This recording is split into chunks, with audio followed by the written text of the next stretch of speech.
Many small law firm owners that I talk to dream of growth, but feel so stuck. You're working long hours, taking on every client, yet you feel like you're running in place. And revenue might increase, but stress and expenses are growing even faster. There's a common idea that to grow, you just need more clients. But I'm going to be honest, growing without systems leads to chaos.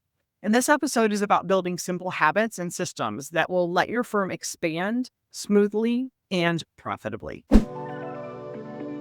Welcome to your Profitable Law Firm podcast. I'm Kelley Brubaker, your dedicated host, passionate about empowering law firm owners. Let's dive into the hidden strategies that lead to overflowing profits, scaled growth, and thriving lives.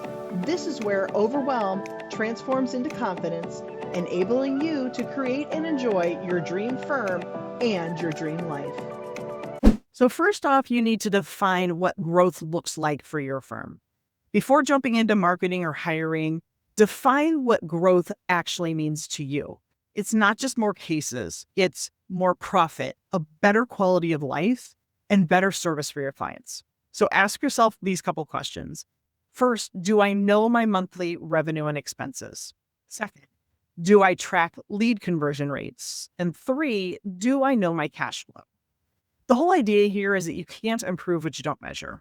So you need to know your numbers. Now, here's 3 financial reports that I highly recommend reviewing every month. Your income statement, also known as your profit and loss or P&L, and this is going to show your income and your expenses, and that concludes to whether you made a profit or a loss that month. The second one is your balance sheet, and this is important because it shows you what the firm owns and what debt is owed to other people. And then a third one that's a statement I think so many people overlook is your statement of cash flow. And why this is critical is because it shows how cash moves in and out of your business. And really, this is the key statement that will answer the most frequently asked question I am asked, like constantly. Why did my tax person tell me I made $100,000 last year, but I only have $20,000 in the bank? It doesn't add up. Your statement of cash flow will answer that question for you. Now, if you're unsure how to read these statements, work with your bookkeeper. And if they're not comfortable having this conversation with you or unable to make time to make this happen, this is a topic we actually talked about in my Your Profitable Law Firm community. We did this conversation. It was our educational topic in August 2025. And I'll leave a link in the show notes. And when you join, you have access to our archived information, meaning every month there's an educational topic. So there's about an hour webinar educational session that we have, and then any resources that support that session. I'll leave a link in the show notes below so you can jump into that community and grab that resource. So what are other things that you need to tackle before growing your firm?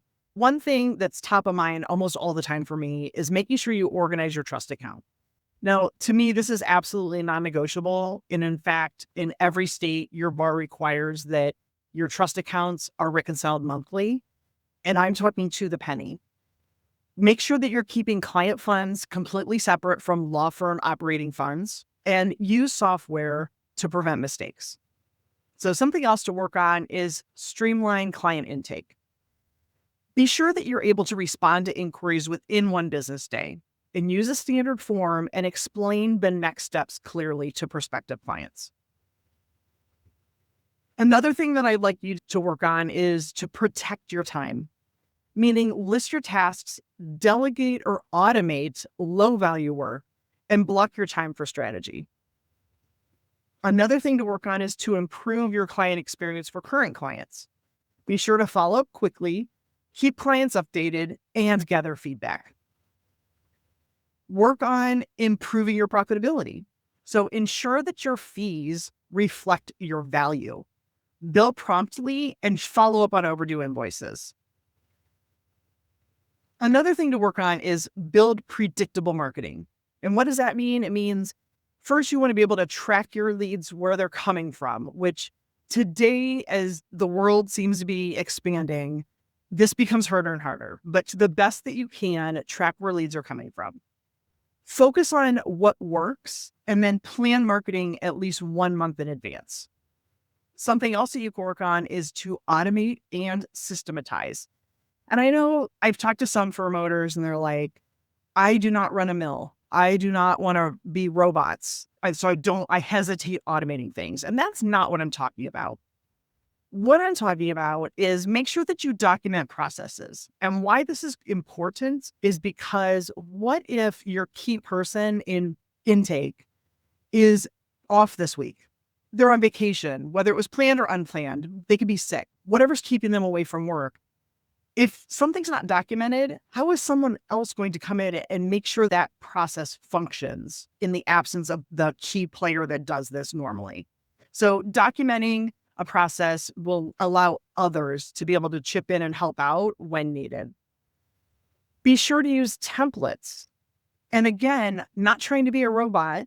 And I'm not talking, I know I have one software that I have to use for a client that it is extremely obvious that their first line of tech support is a bot, because no matter what I ask, it's just very obvious. And so that's not what I'm talking about.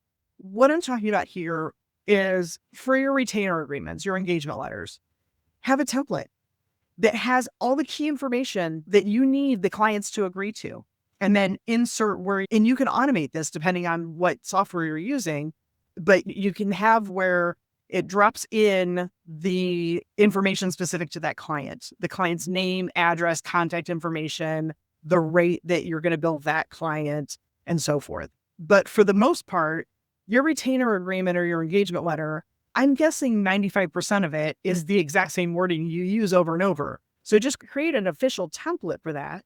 And that way somebody doesn't have to sit and type that over and over every time. And templates will help you reduce risk of not including certain key information. And where I'm talking about automating repetitive tasks. So something that, like, the best example I can come up with right now is I am the treasurer of a small business group in my town. And we have a couple different events, I think maybe 3 or 4 events a year. And one of them is just show up. It's an open invitation to the town residents and you just show up and it's a fun time and that's great.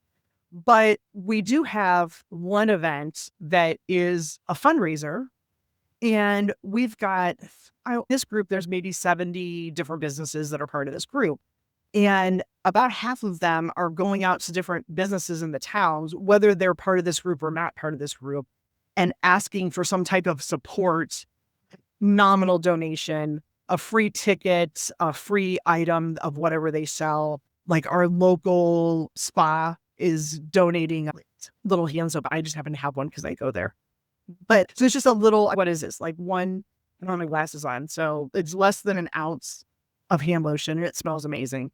So I don't even know how much that cost them. Maybe $5. I don't know. But they're just trying to collect small, like I said, nominal donations. And then it's called a road rally. And essentially it's like more commonly what I'm used to. I used to ride a motorcycle. So for me, it was poker runs. You go to different locations, but the road rally part of it's a little different, where you're given a clue and you have to drive around town. And of course we just stay within our town, but you're given a list of clues and you have to drive around town until you crack the code and know what all the individual places are that are on the list. And then once you're done, you come back and then you're ranked based on the number of correct answers and how fast you were able to get through the entire list of clues. And then at the end, it's all, like I said, like white elephant type things, right? I did this one year and I think I got this little cutting board. It was like a glass cutting board, which actually turned out to be like my favorite cutting board because it's, I don't know, maybe 8 inches by 6 inches, was just perfect for the little things. You try to cut up an apple or cheese or something like that. But it's just something, we're just trying to have little prizes, right? It's not like this huge deal. And in all honesty, maybe 50 people show up and participate in this event. But why I explain all of that is because in years past, we've had a horrible time tracking who donated what, which isn't a huge deal, except we want to promote and give thanks publicly to the businesses that have supported this event. we needed a way to capture that information. So instead of we have maybe 20 people trying to work on this, right? So instead of everybody taking little post-it notes and sending me emails or whatever, I ended up creating a Google form. And I just said, guys, here's the link to this Google form. And I don't care if you fill it out as someone. So like I collected something yesterday, and instead of me asking the person to fill it out, I just had that information. So I went to the Google form and filled it out. And it's literally just name, their contact information, what business they represent that we can publicly thank. Can we publicly thank them? Asking for permission on that because some want to be anonymous, which is fine.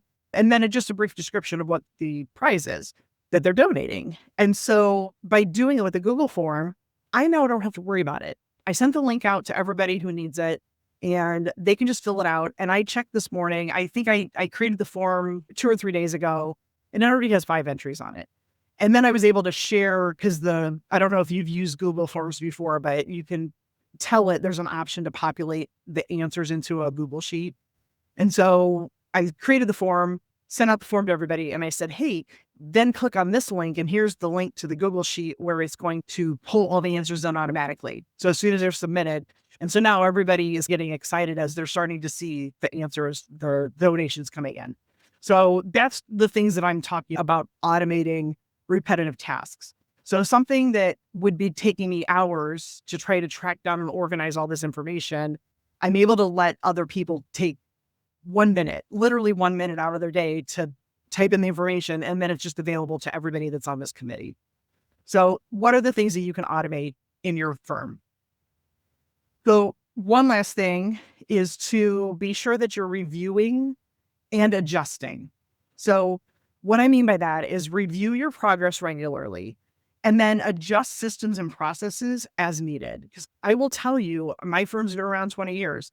How I used to do things 20 years ago is absolutely nothing that I do with my stuff now. Not only has things changed, but when I first started my firm, YouTube was only a couple of years old. LinkedIn was only a couple of years old.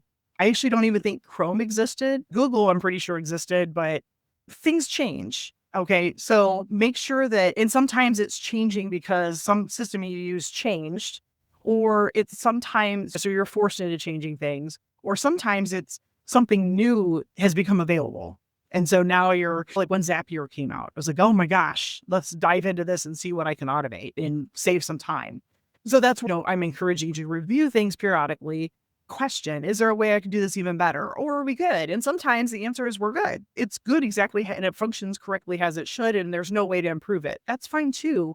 But if you see an area where you can improve something, then adjust your systems and the processes as needed. So just to wrap up this episode, growth is about consistent efforts on the right things. So start with one step, build momentum, and then create the firm that supports both your clients and your life. If you have any questions, let me know. Hey, before you go, grab my new book, Plugging the Leaks, 10 Ways Lawyers Waste Money and Simple Fixes. It's a quick read, plain English, packed with checklists, templates, the 7 to 60-day collections escalator, and the Core 4 dashboard. So you can keep more of every dollar you earn. Now, you can order the paperback or Kindle on Amazon, or you can download it for free, the PDF format, using the link in the show notes below. Remember that profit is something you intentionally plan for in the beginning. It's not a potential bonus at the end of the year. Thanks for listening.